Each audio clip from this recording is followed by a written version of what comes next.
everybody, and welcome to the Adult Chair on rashpixel.fm. I'm Pete Wright, and I am thrilled to be here once again with Michelle Chalfant. Hello, Pete. Happy fall. Yeah, it's funny when you said that. I was just looking out at the tree in front of me. It's so pretty, and it's all yellow leaves. Yeah. It is fall. It is fall. It's here. It's not raining here in Oregon. It is sunny, and it just makes everything glow gold. Oh. I just love it. It smells good. Halloween was dreary, but I feel like that was interest earned on a debt that we're collecting today. How's that? Well, it poured in Nashville. The poor kids. Oh, I feel poor bad. kids. Did it rain there? It did. It poured, but our kids here are pretty resilient to rain. They'll That's go. True. They know what it's like to live inside a sponge, and so they do what it takes for candy. They do whatever it takes. They don't care. That's true. Yeah. A sponge. That's funny. We are going to be talking about boundaries versus confrontations today. I'm very excited about this because you're springing it on me, and so I can't wait to hear what it is that has come up this week that has you thinking about these concepts. But first, head over to theadultchair.com to learn more about this show. Subscribe for free by signing up to our mailing list, and find us in iTunes or your podcast app of choice with a quick search for The Adult Chair. Join the conversation on Facebook or Twitter, and call us. You can always leave us a message with your thoughts at 931-463-3813. Get your voice, your thoughts on this very show. We would love to hear from you. What is it that has inspired you today? I have to say, it's not one specific event. It repeatedly comes up, personally, professionally. It just has come up for whatever reason over the last few weeks. So I thought it was time for a little clarification. Oh, good. And also instruction on this it's kind of a touchy topic for people. So most people don't know how to set a boundary. And I'm going to say 9 out of 10 people, when I say to them or ask them, hey, why didn't you set a boundary? Or what if you did set a boundary? Or how do you feel about setting a boundary? Because so-and-so said that to you and you sound hurt to me. So, why don't you set a boundary? Probably 9 out of 10 people say, oh, no, I don't like confrontation. That is typically the response. Okay. So these are people who operate under the habit of that boundaries lead to naturally confrontation. Right. And I think a lot of it is because we're not taught how to set boundaries. Again, boundaries are part of the adult chair. Okay, when we're living authentically, It's just a natural part of who we are. It flows. Can you start us with an example of setting a healthy boundary, or a condition in which a healthy versus unhealthy boundary might be set? Can I answer that in a moment? I want to explain something else first. Yes, that's okay with you? Please. Because what I think happens is, again, when we move into the adult chair, we're moving into the adult chair because we had role models that were able to demonstrate for us boundaries, living in the moment, speaking up for ourselves, all that kind of thing. So as we've talked about in the past, 97% of us don't make it in the adult chair. So we get stuck in the adolescent chair, living from more of that egoic perspective. And what we learn, instead of setting a healthy boundary for ourselves, is we learn to avoid conflict at all costs. So we learn to, and this kind of answers your questions, we learn to kind of suck it up. So if someone hurts us, or if we feel off when someone says something to us, we learn to suck it up and shut up, basically. Many people just get really angry, or they rage. And the last thing is, people sometimes just kind of brood about it, and they get really quiet and end that relationship altogether. Because the problem is we're not taught how to do it. So I'll give you an example. I remember years ago when my children were really small, and I did not know how to set boundaries. I grew up actually in a household with an uncle that was a rager. So when you grow up with that, and there weren't any other, it wasn't that black and white, but my uncle was a rager. And I remember thinking, unconsciously, of course, he's safe. People respect that guy because they're afraid of him, right? I unconsciously, that's kind of what went in, but consciously he felt pretty safe, So that's what I learned, to either do that or do nothing. So I had a babysitter when my children were very, very small, and I had a private practice out of my house, and she had come over, and I loved this girl. And she had come over, and the kids loved her, and she loved them. And she had showed up late, like 2 or 3 times, late to the point where, like, my client's sitting in my office, and my kids are running around, and she's not here yet. So I remember talking to a friend of mine, and I said, well, I have to fire her. I said, this is totally off. Mm-hmm. And she started laughing. My friend laughed at me. She goes, what do you mean you're firing her? I thought you loved this girl. I said, I do, but I have to fire her. She isn't showing up on time. It's not right. I have clients in my office, and she's driving me crazy. And I was really upset about the fact that she was late, mm-hmm. 10 or 15 minutes late, my clients in the office. And my friend said, why don't you just set a boundary? I said, oh, well, I am. I'm just going to fire her. Well, yeah. So that was your boundary, which immediately led to conflict. Exactly.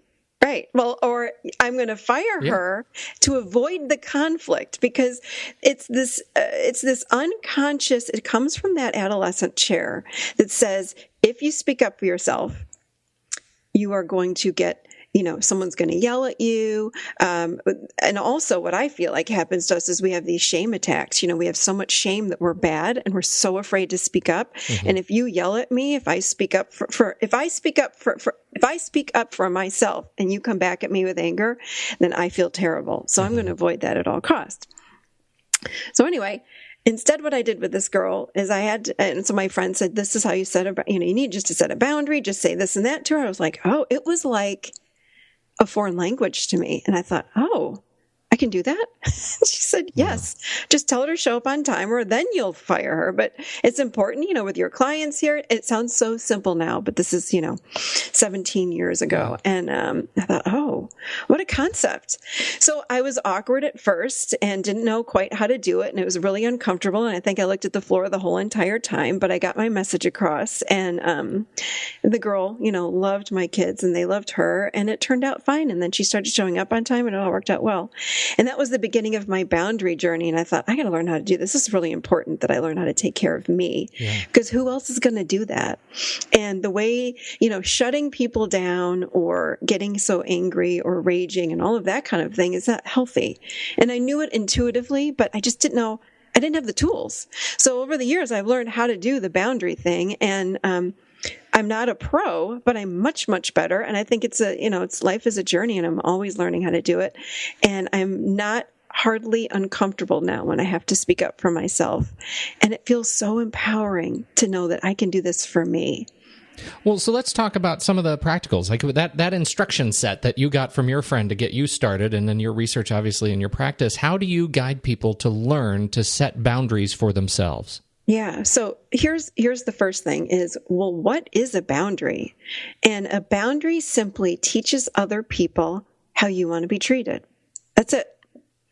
Okay. It doesn't mean that there's yelling and screaming and all of that kind of thing. But it's just simply teaching others how you want to be treated. And we talked about this, I think, a week ago in the Relationship Rescue podcast. It's like, we need to teach other people how to treat us. Mm-hmm. Otherwise, they don't know how. So that's setting a boundary. And number 2 is why do we set a boundary? And again, if I don't take care of myself, who will? Who's going to do that for me? Right. Who's going to set the boundary for my babysitter? That's taking care of me. I've got to do that.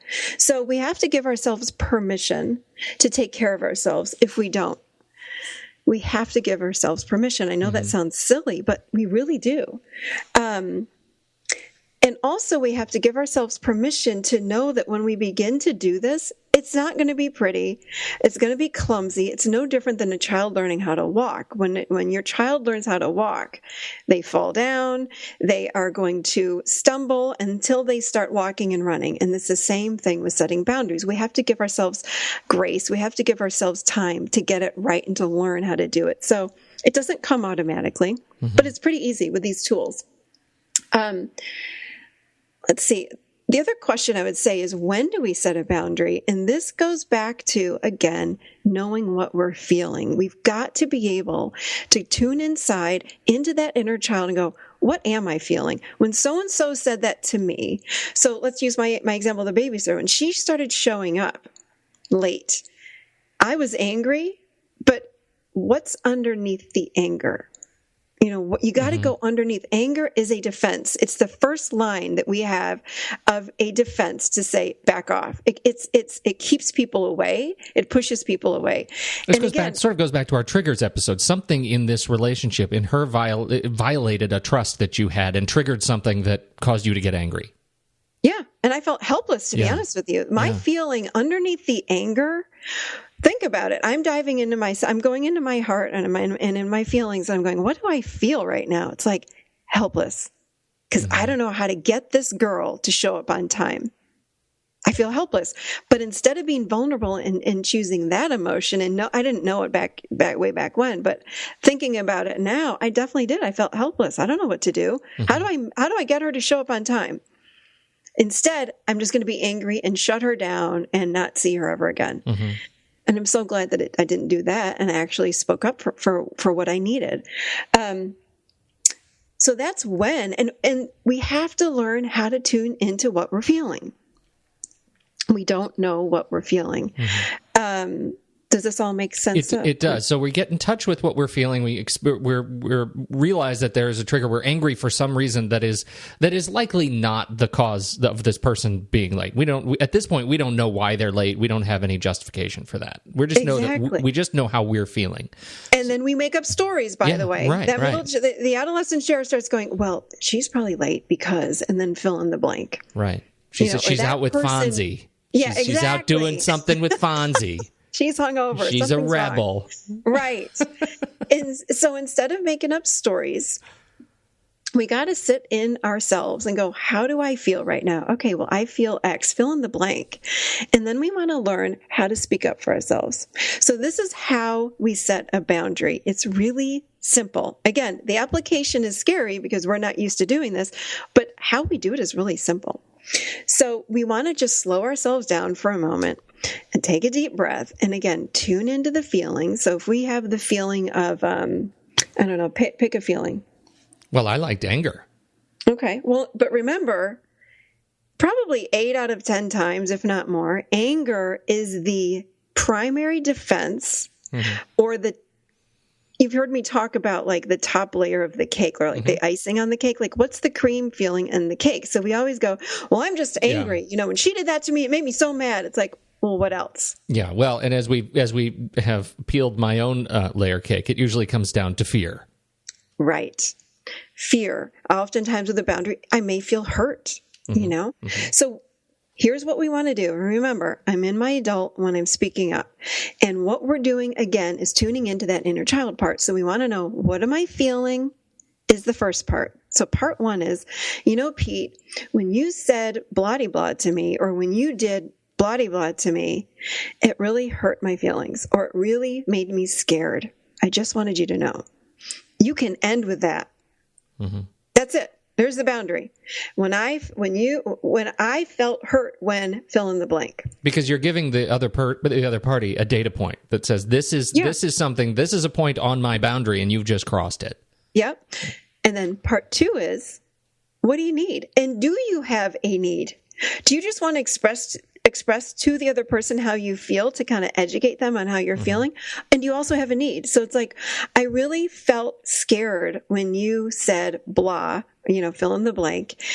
And what I need the next time is, if you're going to talk with me about my business, I really would prefer that we did it, after 1 o'clock, or if you did it and you could maybe do it without yelling at me, because that really hurt my feelings. Let's go back to the babysitter example though. How did you set that? In this case, somebody who, works for you.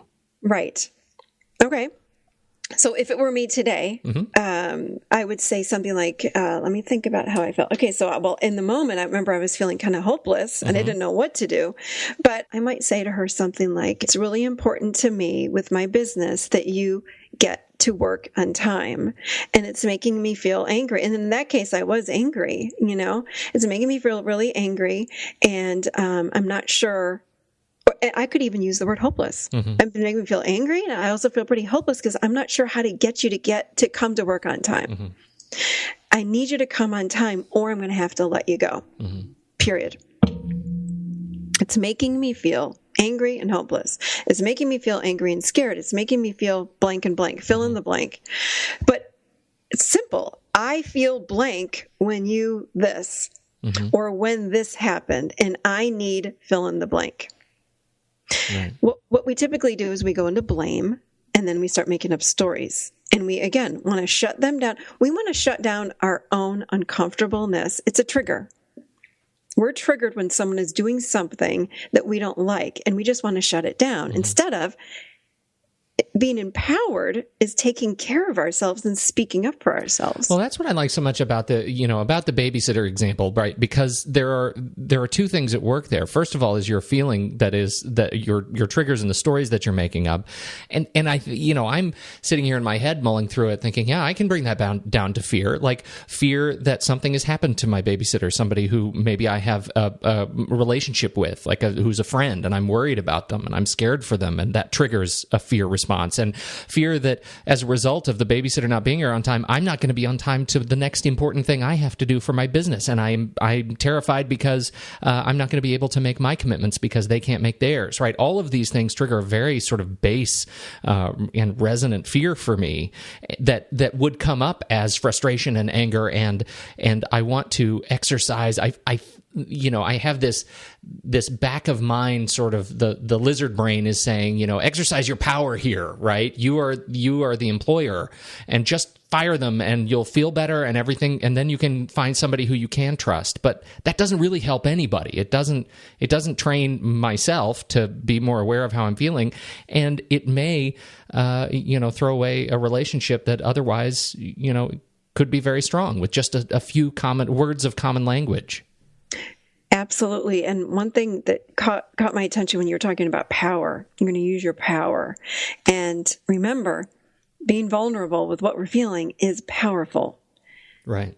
Not conflict and throwing the anger around. It's like, what really is underneath that? Right, because that lizard brain voice, the be powerful voice, is right. Actually the easy way out. Absolutely. It's the safest way out because it's all coming from that egoic adolescent chair. I'll take care of you. I know what to do. Fire her ass. And then go find someone that can respect your time and blah, blah, and it makes up a great story. Yeah. But in reality, this girl was awesome, and she's still in my life now, and I love her, and she loves my kids, and and it's been 17 years. Yeah. Thank God I just didn't say, you can never come again. I'm done. Right. Oh, but I remember the first time when I remember doing this, and I was looking at this floor, and I'm like, you have to come on time or I'm going to have to let you go. I mean, sorry. Yeah. And she was like, oh my God, don't fire me. I love your kid. And I was like, oh. And then it got easier. Like, really? We don't know what other people are feeling. And oftentimes when we are opening up to that other person, they then drop into their vulnerability too. But we're so afraid to go there. We're so afraid of being vulnerable. And again, that shame comes up, that shame that says, I'm bad. There's something wrong with me, and I don't ever want you to see it or know it. That's a really interesting comment too. And I think so much more of it, or an additional layer of fear that comes out when the lizard brain says, exercise your might, is I'm terrified of the alternative. I'm terrified to be vulnerable. That's what I'm hearing you say, and that's really resonating with me. And it happens with any of these relationships with my kids, relationships with my spouse. Like, those are the kinds of things that I have to constantly tell myself is it's okay to be vulnerable. You don't have to be afraid of that. No, definitely not. And I'm speaking of kids, it's setting. So there are times, of course, when we get so angry and coming back to the kids after we have gotten upset about something, when we were setting a boundary that was probably with anger. I've done this with my kids, of course, and then coming back and even apologizing and being vulnerable again and saying, I'm so sorry. That's not who I really am, and that's not the relationship I want to have with you, and I just want to let you know I'm really sorry. It's so empowering. That's that vulnerability again. Do you mind if I ask a variant question? Yeah. So do you have more on this specifically with another person? Because I'm going in a new direction. Not really. I had one tiny little example, but I'll say it really fast example. And don't forget what you're thinking, because I want to hear about it. But I even had a friend, one of my closest friends that was coming to visit me. And she was planning on coming with her whole family, and I was all excited. And then my sister had chosen to come the same week. And I'm like, oh, that'll be so fun. We'll all come. And my friend called me and she's like, I really need to talk to you. And she said, I'm really sad that your sister's coming, and I love your sister and I love you, but I don't get one-on-one with you. And I was really looking forward to it. So I just wanted to tell you how I was feeling. So that was just doing the part one. Mm-hmm. I was so touched by her speaking up for herself. It made me cry. I was like, oh, I love that you set a boundary. And she's like, well, it's safe with you. And I'm like, I love that. And I said, you know what? I'll have my sister come another weekend. So again, we use it, like just start using it a little bit by a little bit and watch how life starts changing. Mm-hmm. So there you go. Okay. That's my last example. Well, so much of setting boundaries, like once you come in touch with how you're feeling and what and the power of setting boundaries in your life, they really become a wonderful sort of protection mechanism. Yes. And I'm wondering how you would reflect or how you would respond to somebody who says, I need help setting boundaries with someone that I can't talk to. Like what do you mean by can't talk to? Like they're not available for me to reach out to. It's an anonymous person on the internet. It's somebody who's just mad at me on a Yelp review and hates my restaurant. It's, at some point there are people who cross these boundaries and get into us and get into our space in a way that we can't respond. We can't be vulnerable and or literally reach out and be vulnerable with them. So how do you guide to create a boundary that keeps you safe, kind of emotionally safe in that environment? That's a great question, actually. This is why I love the adult chair, because within the adult chair is intuition, and remember, always connecting into the child. And when we have a situation like that, where someone is just being flat out ugly, and it's anonymous, right? Mm-hmm. Sometimes people, and I heard this in a meditation one time, I heard not everybody can handle the truth. So you have to use discernment, and sometimes we just have to let it go. So unless they're being in your face like a stalker, mm-hmm. Obviously then you have to set boundaries with the police or something like that. Mm-hmm. But if someone's being flat out ugly, it would be perhaps a statement back to them, one statement, if it's even worthwhile. I don't know.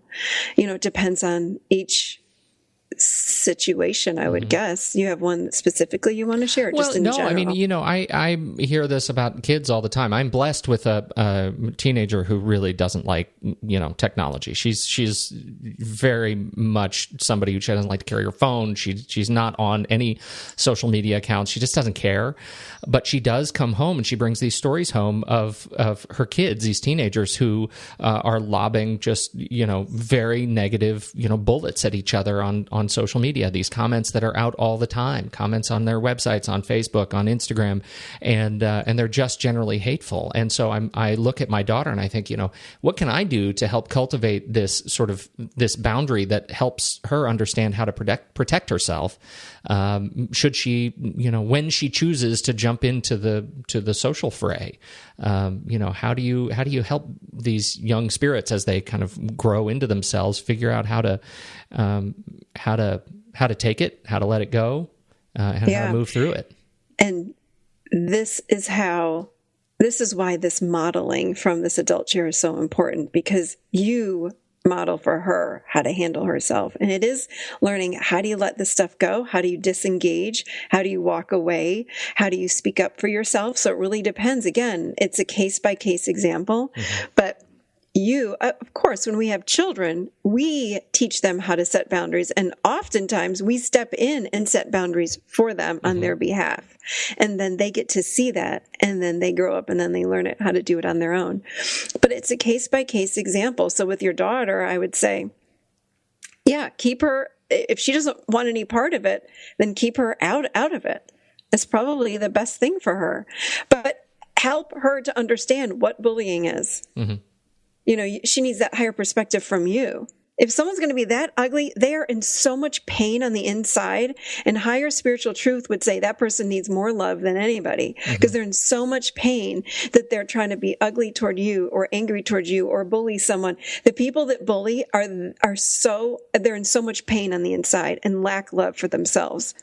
So they try to push other people down to make themselves feel better and bigger. So that becomes the boundary then. It's just being able to kind of live in that truth and to say, is what they're saying true and accurate? Is it a reasonable response to what I've put out in the world? Or I can take solace and protect myself by understanding that that's not truth. That's something that they get to own and that I need to live in my own truth. Yes, and I would say this. There are outer boundaries and inner boundaries. So outer boundaries is me speaking up for myself to you if you have hurt me in some way. An inner boundary that's where I start, though. And the inner boundary is, how am I feeling? What emotion is coming up around this? And then I have to decide, is it worth me speaking up to you about this? Some people can't handle hearing what's true. They just can't. So we may want to speak it, and they can either, accept it and have a nice response back, and we dialogue about it. Or there are times for sure where I just say, you know what? I know that they're in pain. I know that they're hurting. I'm just not going to say anything back. It's okay. And it doesn't make what they did okay, but I'm okay with it because I can see their pain and I can't fix them. We can't fix anyone. We need to want to be healed on the inside. So again, the higher spiritual truth says always send them love because that's what they're lacking. Right. But it doesn't mean I have to say a word. Yeah. But I decide on the inside with my intuition. I say, okay, is this person safe enough for me to set a boundary? Because someone that's not safe, I'm not going to go up to them and say, it really hurt my feelings when blah, blah, blah.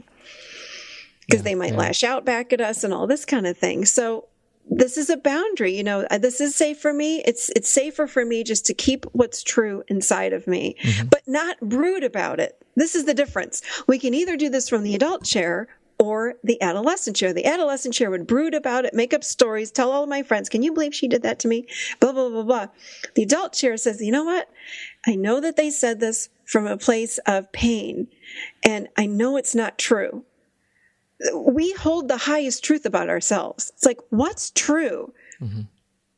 It's like, it's not who I am. They are projecting something on me, but that's not who I am. So I'm not even going to respond to that.